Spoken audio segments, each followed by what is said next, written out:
मैं जाते जाते देता हूँ बड़ी इंटरेस्टिंग खबरें। नंबर एक तो ये कि बैरिस्टर गौहर साहब ने कहा जी मैंने अपने सोर्सेज से चेक किया, इमरान खान साहब की सेहत के बारे में जो खबरें आ रही हैं उन खबरों में सदाकत नहीं है। तो आप हमसे कंफर्म कर लिया करें, इमरान खान साहब की सेहत के जो मामला पहले से हैं वो तो हैं और उन्हें इलाज की ज़रूरत है और ये मुतालबा भी हम कर रहे हैं। लेकिन अभी उनके ब्लड प्रेशर के हवाले से और अस्पताल के हवाले से जो चीज़ें आ रही हैं उनमें कोई सदाकत नहीं है। ये बैरिस्टर गौहर साहब ने एक ऑफिशियल स्टेटमेंट जारी कर दिया है। जबकि एहतजाज में जिन लोगों ने मेरी तजलील की मैं उन सबको माफ करता हूं। नरेंद्र मोदी को गंदी गालियां दी थी इंडिया की जेनजी ने, बड़ी गंदी मां बहन की गालियां दी थी, नौजवानों ने, बच्चों ने, बच्चियों ने बहुत गालियां दी थी नरेंद्र मोदी को।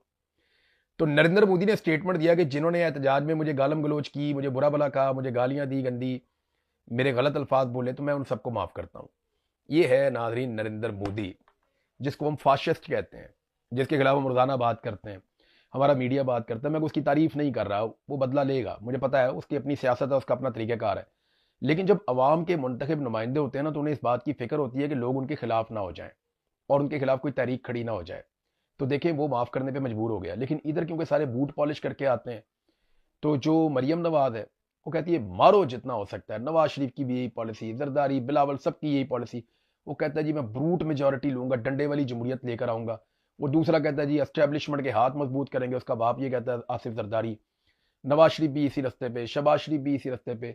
तो इनको ये पता है कि इन्होंने भुट्टों के साथ लमक लमक के ही आना है, जो इमरान खान ने कहा था कि भुट्टों के तस्मों के साथ लटक के ये ले आते हैं।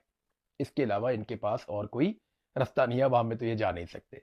हाँ, एक रास्ता है कि ये एस्टेब्लिशमेंट की गोद से उतरें और इमरान खान से जाके बात करें और एस्टेब्लिशमेंट को ये कहें कि जी बहुत हो गया, आप जाएं, हम मुल्क को खुद चला लेंगे, हमारा मुल्क है, हमें चलाना आता है, हम 25 करोड़ लोग हैं, तुम चंद ऑफिसर या मुलाजिम सरकारी बैठ के हमें डिक्टेशन देना बंद करो, अपनी तनख्वाह लो और अपनी ड्यूटी करो। अगर ये कर लेंगे तो आज नहीं तो कल ये सियासत के मैदान में वापस आ ही जाएंगे। अब तक के लिए इतनी, अपना ख्याल रखिएगा, अपने चैनल का भी। अल्लाह हाफ़िज़।